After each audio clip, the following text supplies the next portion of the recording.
wabarakatuh. Yang terhormat kepada Bapak Febrian Alwan Bahrudin MPD selaku dosen pengampu pada mata kuliah Sistem Politik Indonesia. Izinkan saya untuk memperkenalkan diri. Saya Santia Prilianti, kelas A semester 4. Dengan NIM 2286230012. Di sini saya akan membahas mengenai proposal yang telah diselesaikan oleh kelompok 5 yang dimana judulnya itu tinjauan terhadap pengelolaan anggaran pendidikan di Provinsi Banten. Baik, pembahasan yang pertama yaitu bab 1 pendahuluan, mulai dari latar belakang.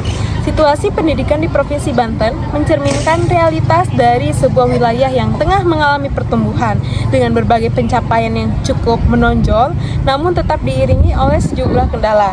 Pemerintah daerah menunjukkan perhatian serius terhadap sektor pendidikan, tercermin dari besarnya anggaran yang dialokasikan, termasuk program pembebasan biaya pendidikan untuk tingkat SMA dan SMK negeri.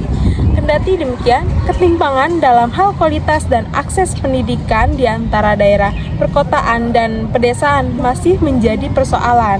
Sebagai contoh, wilayah Tangerang yang memiliki fasilitas dan mutu pendidikan yang lebih memadai jika dibandingkan dengan daerah seperti Lebak dan Pandeglang yang masih kekurangan dalam hal infrastruktur, tenaga pendidik, serta akses terhadap teknologi.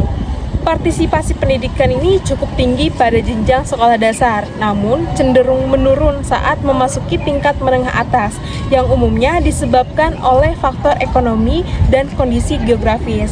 Nah, upaya untuk meningkatkan kualitas pendidikan terus dilakukan melalui berbagai strategi, seperti pelatihan guru, pengembangan fasilitas pendidikan, serta pelaksanaan evaluasi secara rutin. Walaupun sudah ada banyak kemajuan, sistem pendidikan di Banten ini masih membutuhkan perhatian lebih lanjut serta kolaborasi dari berbagai pihak agar pemerataan dan peningkatan mutu dapat benar-benar terwujud. Permasalahan di sektor pendidikan masih menjadi tantangan yang nyata di Provinsi Banten.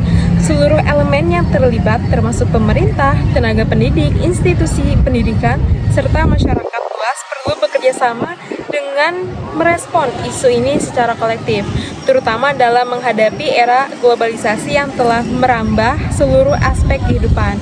Nah, tujuan utama pendidikan itu seharusnya adalah membentuk individu yang bebas berpikir, mandiri, mampu hidup berdampingan secara toleran, memiliki keterampilan yang mumpuni, dan bertanggung jawab. Nah, untuk mencapai hal tersebut, perancangan kurikulum dan pelaksanaan proses belajar mengajar itu harus diarahkan pada upaya pengembangan kepribadian peserta didik agar mereka itu tetap memiliki jati diri dan tidak tergerus oleh arus budaya global yang semakin kuat. Seluruh permasalahan yang telah disebutkan sebelumnya merupakan tanggung jawab yang harus ditangani oleh pemerintah Provinsi Banten. Harus diakui bahwasanya sektor pendidikan di Banten ini masih menghadapi sejumlah kendala yang cukup kompleks. Salah satu persoalan utama adalah belum meratanya fasilitas pendidikan baik dari segi jumlah maupun kualitas, termasuk ketersediaan gedung, perlengkapan, dan sarana pendukung lainnya. Selain itu, implementasi program wajib belajar 12 tahun juga belum sepenuhnya berjalan sesuai harapan karena masih ada hambatan dalam akses masyarakat terhadap pelayanan pendidikan tersebut. Nah, oleh karena itu, Provinsi Banten dituntut untuk melakukan upaya serius dan berkelanjutan dalam membangun sistem pendidikan yang lebih baik agar mampu menyusul kemajuan daerah-daerah lain di Indonesia. Sekarang lanjut ke identifikasi masalahnya. Identifikasi masalah pada proposal penelitian kami itu terdapat 3. Yang pertama, kurangnya pengawasan terhadap pelaksanaan program pendidikan yang didanai oleh anggaran pemerintah daerah menyebabkan inefisiensi penggunaan dana. Lalu yang kedua, pemerintah tidak menunjukkan keterbukaan dalam proses perencanaan dan pelaporan anggaran, sehingga masyarakat tidak mendapatkan informasi yang jelas mengenai penggunaan anggaran. Dan yang ketiga, ketidaksesuaian antara perencanaan dan pelaksanaan anggaran yang menimbulkan ketimpangan dalam layanan pendidikan. Selanjutnya, rumusan masalah. Nah, rumusan dalam proposal penelitian kami ini terdapat 3 pokok. Yang pertama yaitu bagaimana pengelolaan anggaran pendidikan di Provinsi Banten dalam beberapa tahun terakhir. Lalu yang kedua, sejauh mana tingkat transparansi dalam pengelolaan anggaran pendidikan di Provinsi Banten. Dan yang ketiga, bagaimana efektivitas penggunaan anggaran pendidikan terhadap peningkatan sarana dan prasarana sekolah. Selanjutnya yaitu tujuan penelitian.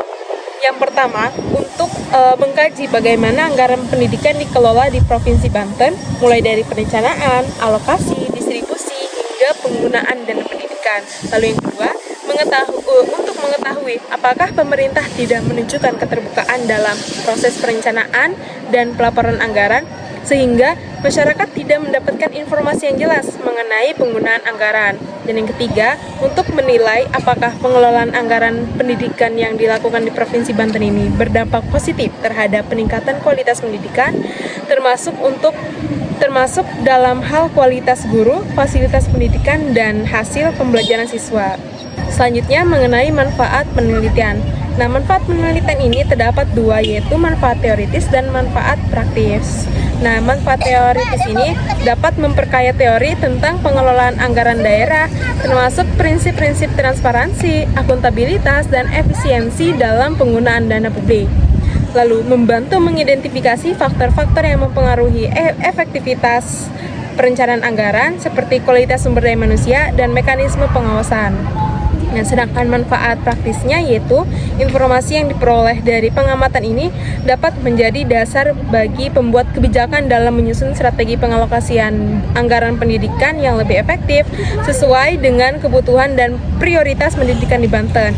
Juga dengan pengelolaan anggaran yang lebih terbuka dan akuntabel, masyarakat dan pemangku kepentingan pendidikan dapat lebih aktif berpartisipasi dalam pengawasan dan memberikan masukan demi kemajuan pendidikan di daerah. Selanjutnya, bab 2, yaitu kajian teori. Dari proposal ini membahas kajian teori yang menjadi landasan dalam menganalisis pengelolaan anggaran pendidikan di Provinsi Banten.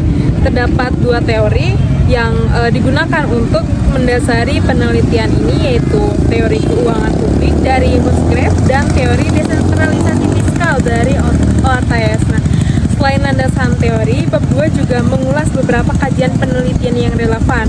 Kajian pertama membahas tentang alokasi anggaran pendidikan yang dijelaskan sebagai proses perencanaan dan penetapan dana secara sistematis untuk mendukung kegiatan pendidikan.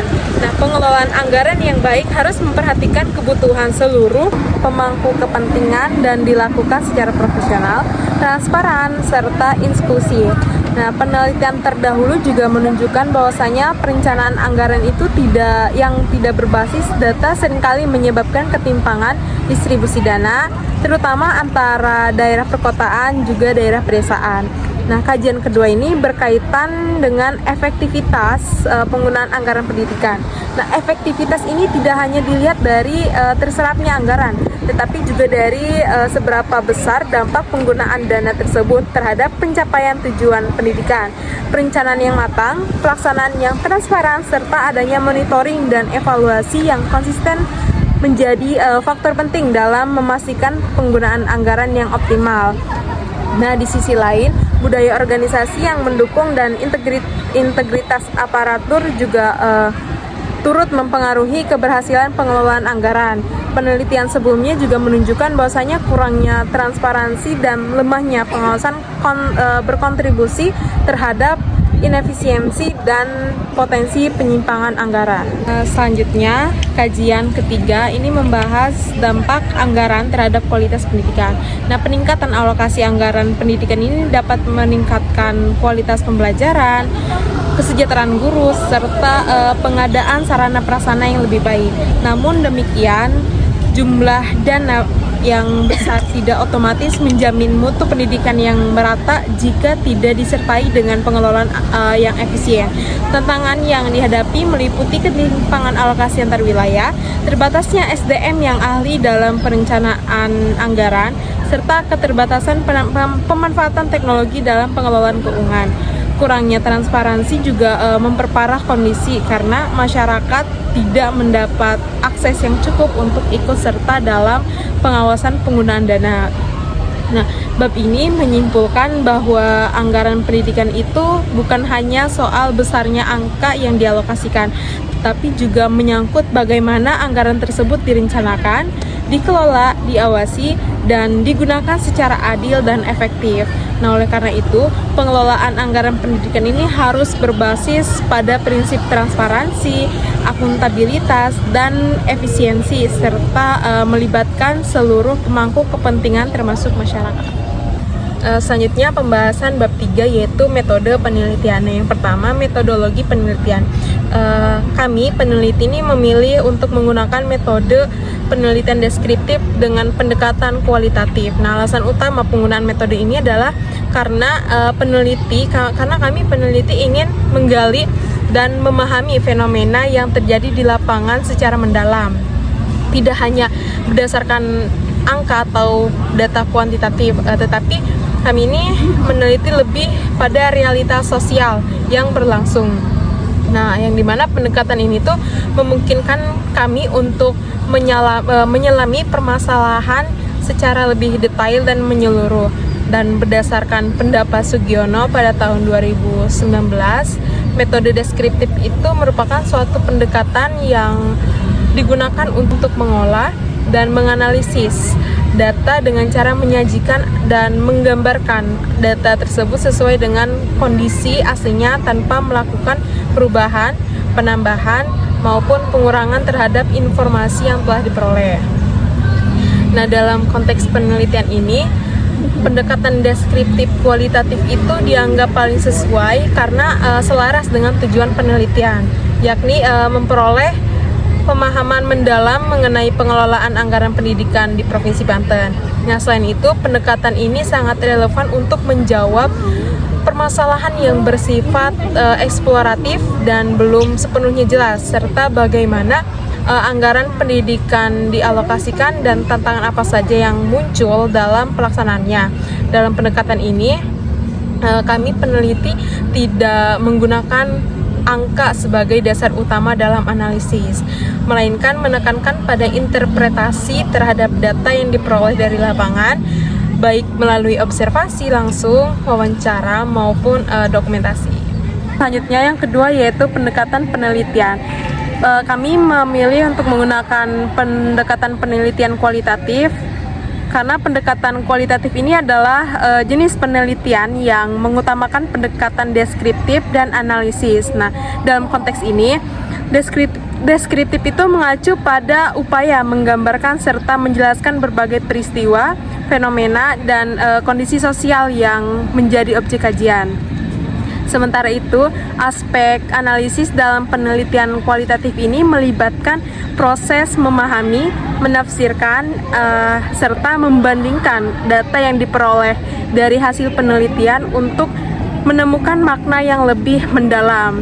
Nah, penelitian kualitatif adalah metode penelitian yang menitik beratkan pada pemahaman yang mendalam terhadap fenomena sosial melalui pendekatan yang bersifat deskriptif dan analisis. Nah, dalam pendekatan deskriptif ini, penelitian itu bertujuan untuk memaparkan berbagai peristiwa, fenomena, serta kondisi sosial yang menjadi objek kajian. Nah, sementara itu aspek analisis difokuskan pada proses pemberian makna, penafsiran, dan perbandingan terhadap data yang telah dikumpulkan.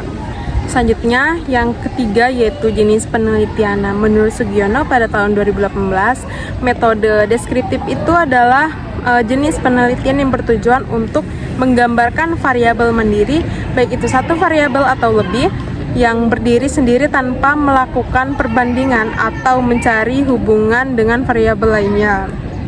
Nah, kami peneliti memilih jenis penelitian deskriptif ini karena tujuannya itu adalah untuk memberikan gambaran yang jelas dan rinci mengenai fenomena atau variabel yang sedang diteliti tanpa menghubungkannya dengan variabel lain. Nah, dengan pendekatan deskriptif ini, kami peneliti dapat memperoleh informasi yang lebih mendalam mengenai topik yang diteliti, yang membantu dalam memahami situasi atau kondisi yang ada di lapangan tanpa perlu membuat perbandingan atau menyimpulkan hal-hal yang lebih luas dari data yang diperoleh. Selanjutnya yang keempat yaitu objek dan subjek penelitian. Objek penelitian dalam studi ini adalah pengelolaan anggaran pendidikan di Provinsi Banten yang difokuskan secara spesifik pada dua aspek utama, yaitu tingkat transparansi dan efektivitas penggunaan anggaran. Nah, kami penelitian ini menelaah bagaimana sih pemerintah daerah merancang, mengalokasikan, dan merealisasikan dana pendidikan yang bersumber dari anggaran pendapatan belanja daerah atau APBD, serta bagaimana proses tersebut mampu menciptakan sistem pendidikan yang merata dan berkualitas. Adapun subjek penelitian dalam penelitian kelompok kami itu akan diajukan pada Dinas Pendidikan Provinsi Banten yang ada di Kota Serang. Dan yang terakhir, yang kelima, yaitu prosedur pengumpulan data.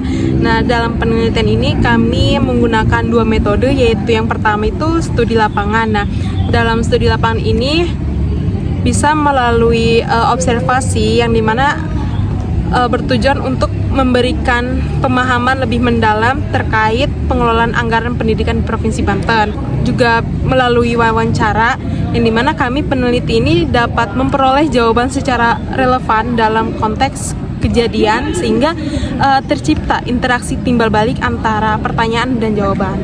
Lalu prosedur pengumpulan data yang kedua yaitu studi pustaka. Nah, kami melaksanakan penelitian ini dengan cara mengkaji berbagai buku atau sumber referensi dari jurnal maupun artikel yang tersedia di berbagai macam web, serta mencari referensi dari berbagai sumber daring. Demikian penyampaian proposal yang telah dibuat oleh kelompok 5. Mohon maaf apabila terdapat kekurangan dan kesalahan dalam penyampaian kata. Wabillahi taufiq wal hidayah. Wassalamualaikum warahmatullahi wabarakatuh.